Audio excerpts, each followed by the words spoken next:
Tata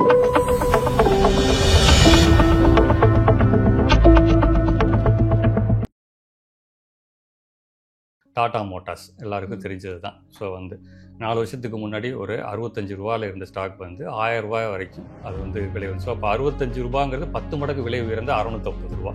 so அது ரூ. 1000 தாண்டி போயிருக்கு, கிட்டத்தட்ட ஒரு 15 மடங்கு இருக்கு. ஸோ இந்த மாதிரி அடிப்படை விலையிலிருந்து பல மடங்கு உயர்றது தான் மல்டி பேக்கர்ஸ். இன்னொன்று மீடியம் சைஸ்டு க்ரோத் இருக்கும், பெருசாக பிஸ்னஸில் அப்ரிசியேஷன் இருக்காது. ஸோ பட் ஆனால் அந்த ஸ்டாக் ரொம்ப வருஷமாக கன்சாலிடேட் ஆகிட்டே இருக்கும். அதுக்கு பேர் டெக்னிக்கல் அனாலிசிஸ் பேஸ் பண்ணான ஸ்டாக்குன்னு சொல்லுவோம். ஸ்டாக் ஏற்கனவே நல்லா பர்ஃபார்ம் பண்ணிச்சு போன வருஷம், அதுக்கப்புறம் திருப்பி கரெக்ஷன் ஆச்சு, திருப்பி விலை ஏறும் அப்படின்னு நினச்சி நிறைய பேர் வாங்குவாங்க. அந்த மாதிரி நடக்கும்னு எந்த ஒரு உத்தரவாதமும் கிடையவே கிடையாது.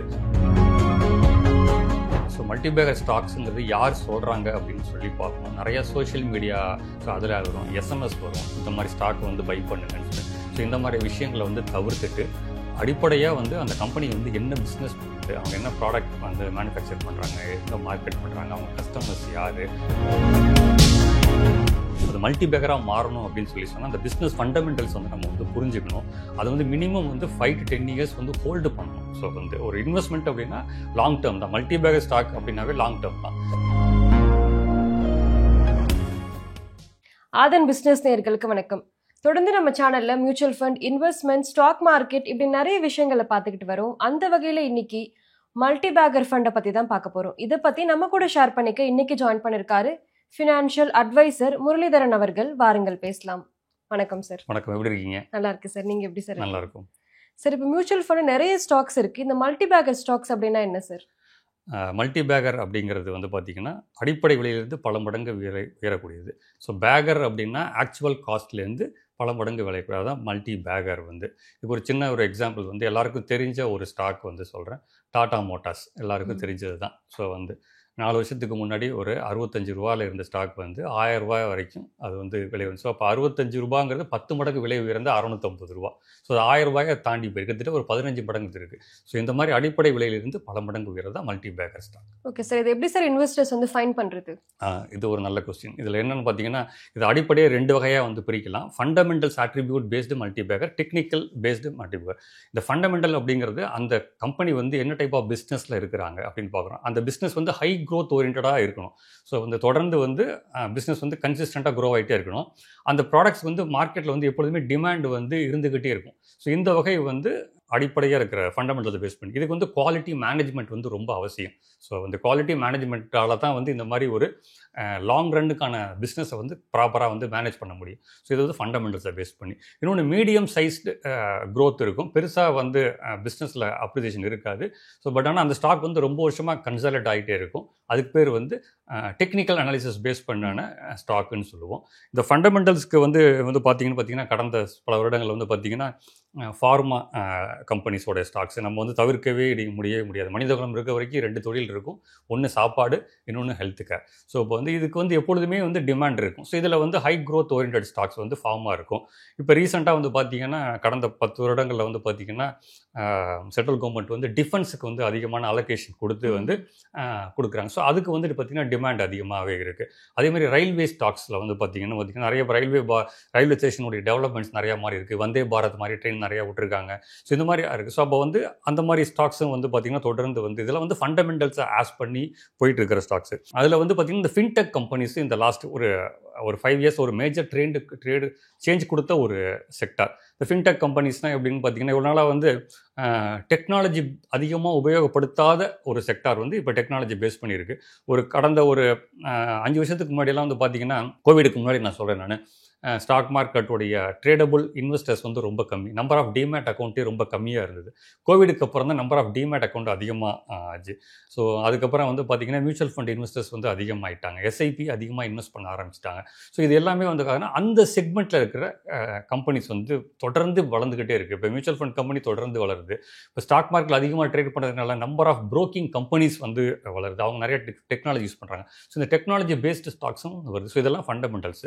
ஸோ டெக்னிக்கலை பேஸ் பண்ணி சில ஸ்டாக்ஸ் இருக்குன்னு சொல்லி சொன்னேன். இப்போ நான் உங்களுக்கு தெரிஞ்ச ஸ்டாக்ஸ் ஏர்டெல் ஸோ இப்போ இந்த பாரதி ஏர்டெல் ஒரு ரொம்ப வருஷமாக இருக்கக்கூடிய ஒரு நிறுவனம். ஸோ ஒரு மீடியம் சைஸ் பிஸ்னஸ் மார்ஜின் உள்ள ஒரு நிறுவனம். இது கடந்த ஒரு 10 வருஷமாக ஒரே ஒரு ப்ரைஸ் ரேஞ்சிலேயே தொடர்ந்து ட்ரேட் ஆகிட்டே இருந்துச்சு. 500லேருந்து ஒரு 600க்குள்ளாரியே. இந்த காலகட்டத்தில் 2021 காலகட்டத்தில் அந்த 600 தாண்டின உடனே 600லேருந்து 2000 ருபீஸ்க்கு வந்து அது போச்சு.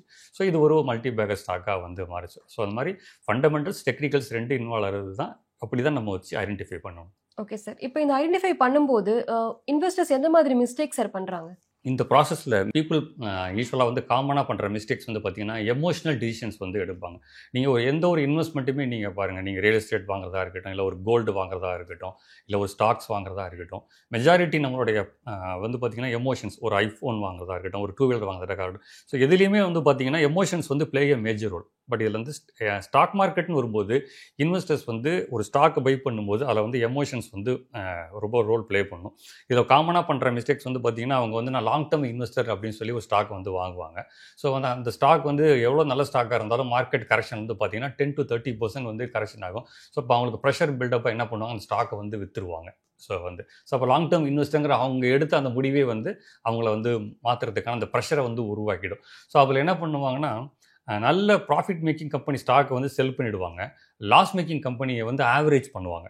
ஸோ வந்து இந்த மாதிரி தவறுகளை வந்து செய்யவே கூடாது. ஸோ வந்து லாஸ் மேக்கிங் கம்பெனி ஆவரேஜ் பண்ணிட்டே போனாங்கன்னா லாஸ் வைடன் ஆகிட்டே போகும். ஸோ ப்ராஃபிட் மேக்கிங் கம்பெனி வந்து 10 to 30% கூட கீழே கரெக்ஷன் ஆகும். பட் இருந்தாலும் நம்ம வந்து அதை ஹோல்டு பண்ணால் குவாலிட்டி கம்பெனியாக இருந்தால், சர்ப்ளஸ் மணி இருந்தால் அதை நம்ம ஆவரேஜ் பண்ணிக்கிறோம். ஸோ இது மாதிரி விஷயங்கள் வந்து காமனான மிஸ்டேக்ஸு. அப்புறம் வந்து ஏற்கனவே பாஸ்ட் பர்ஃபார்மன்ஸை பேஸ் பண்ணி பார்த்து வாங்கக்கூடாது. ஸ்டாக் வந்து ஏற்கனவே நல்லா பர்ஃபார்ம் பண்ணுச்சு போன வருஷம், அதுக்கப்புறம் திருப்பி கரெக்ஷன் ஆச்சு, திருப்பி விலை ஏறும் அப்படின்னு நினச்சி நிறைய பேர் வாங்குவாங்க. அந்த மாதிரி நடக்கும்னு எந்த ஒரு உத்தரவாதமும் கிடையவே கிடையாது. Past performance there is no guarantee for the future performance. போன தடவை அப்போ இருந்த காலகட்டத்தில் வந்து அந்த செக்டார் வந்து எப்படி பர்ஃபார்ம் பண்ணுச்சு, அந்த செக்டார் வந்து திருப்பி எகைன் பர்ஃபார்ம் பண்ணுமான்னு சொல்ல முடியாது. Money always move from one sector to another sector வந்து மாறி போயிட்டே இருக்கும். ஸோ இப்போ டிஃபென்ஸ் ஸ்டாக்ஸ் நல்லா பர்ஃபார்ம் பண்ணியிருக்கு, டிஃபென்ஸ் ஸ்டாக்ஸ் கரெக்ஷனாக இருக்குது, திருப்பி இந்த டிஃபென்ஸ் ஸ்டாக்ஸ் வந்து வாங்குவாங்கன்னு எதிர்பார்ப்போம். ஆனால் வந்து பார்த்திங்கன்னா அடுத்த டயத்தில் வந்து பார்த்திங்கன்னா ரயில்வே ஸ்டாக்ஸ் பர்ஃபார்ம் பண்ணலாம், இல்லை சிமெண்ட் பண்ணலாம், ஆட்டோ ஆன்சரிஸ் பண்ணலாம். ஸோ மாறிக்கிட்டே இருக்கும். ஸோ இந்த மாதிரி விஷயங்கள்லாம் வந்து கவனித்து தான் நம்ம வந்து வாங்கணும். கண்டிப்பாக சார். இப்போ ஸ்மால் கேப்பில் தான் அதிகமான மல்டி பேக்கர் ஃபண்ட்ஸ் இருக்குன்னு சொல்கிறாங்க. இது உண்மையா சார்?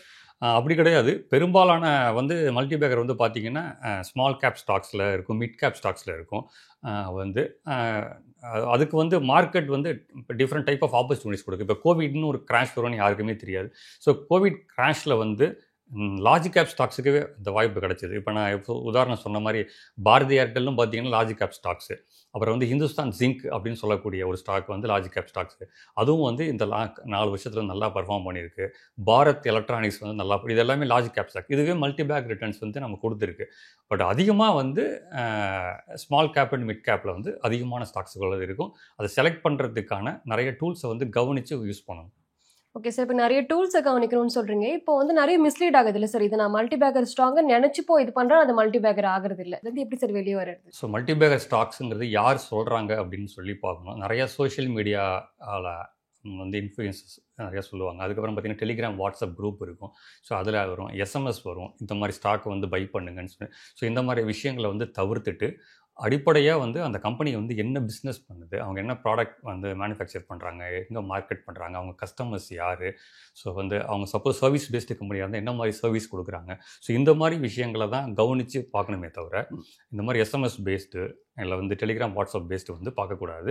அதுக்கப்புறம் வந்து அந்த ஸ்டாக்கோடைய மேனேஜ்மெண்ட் வந்து எத்திக்கல் மேனேஜ்மெண்ட்டாக இருக்கா, ஸோ வந்து அந்த கம்பெனிக்கு வந்து அதிகமான கடன் இருக்கா, ஸோ வந்து அது கடன் இருந்தால் கூட மேனேஜ் பண்ணக்கூடிய கெப்பாசிட்டி இருக்கா, ஸோ இந்த மாதிரி விஷயங்களெல்லாம் அதை கவனித்து வாங்கணும். ஸோ அப்படி இருக்கும்போது இந்த மாதிரி விஷயங்களை அவங்க தவிர்த்து செயல்படலாம். Okay sir. இப்போ நீங்கள் மல்டி பேக்கர் நினச்ச ஒரு ஸ்டாக் மல்டி பேக்கர் ஆயிருக்கா சார்? டெஃபினட்டாக. ஸோ வந்து நான் வந்து 20 இயர்ஸாக வந்து மார்க்கெட்டில் இருக்கிறேன். ஃபஸ்ட்டு 5 இயர்ஸ் வந்து நான் ஆக்டிவ் ட்ரேடராக மட்டும்தான், அந்த இன்வெஸ்டராக இல்லை. ஸோ வந்து எல்லாருமே வந்து பார்த்திங்கன்னா ஸ்டாக் மார்க்கெட்டில் வந்து நம்ம தவறுகள்லேருந்து தான் நம்ம வந்து கற்றுக்க முடியும். ஸோ நானே என்னோடய மிஸ்டேக்ஸ்லேருந்து வாட் டு டூ அப்படிங்கிறத விட வாட் நாட் டு டூன்னு கற்றுக்கிட்டேன். ஸோ இப்போ எல்லா ஃபீல்ட்லேயும் பார்த்திங்கன்னா வந்து இப்போ கிரிக்கெட்லேயே எடுத்திங்கன்னா கோச் இருப்பாங்க. ஸோ கோச் எதுக்கு இருக்காங்க அப்படின்னா what not to do, player வந்து என்ன செய்யக்கூடாது அப்படிங்கிறது. ஸோ அந்த மாதிரி என்னோடய மிஸ்டேக்ஸ்லேருந்து நான் கற்றுக்கிட்டது வந்து நான் ஃபஸ்ட்டு ஐடென்டிஃபை பண்ண ஸ்டாக் வந்து டான்ஃபேக். ஸோ இது வந்து என்ன சொல்கிறதுனா ஒரு கெமிக்கல் பேஸ்டு ஒரு Birla group of company. So இந்த ஸ்டாக் வந்து பார்த்திங்கன்னா ஒரு ₹20 ₹3,800 வரைக்கும் வந்து போச்சு. ஸோ ஒரு ஸ்டாக்கை நம்ம வந்து வாங்கணும் போது வந்து அது மல்டி பேக்கராக மாறணும் அப்படின்னு சொல்லி சொன்னால் அந்த பிஸ்னஸ் ஃபண்டமெண்டல்ஸ் வந்து நம்ம வந்து புரிஞ்சுக்கணும். அது வந்து மினிமம் வந்து 5 to 10 இயர்ஸ் வந்து ஹோல்டு பண்ணணும். ஸோ வந்து ஒரு இன்வெஸ்ட்மெண்ட் அப்படின்னா லாங் டேர்ம் தான். மல்டி பேக்கர் ஸ்டாக் அப்படின்னாவே லாங் டேர்ம் தான். ஸோ அதில் வந்து டான்ஃபேக் வந்து one of the good wealth creator.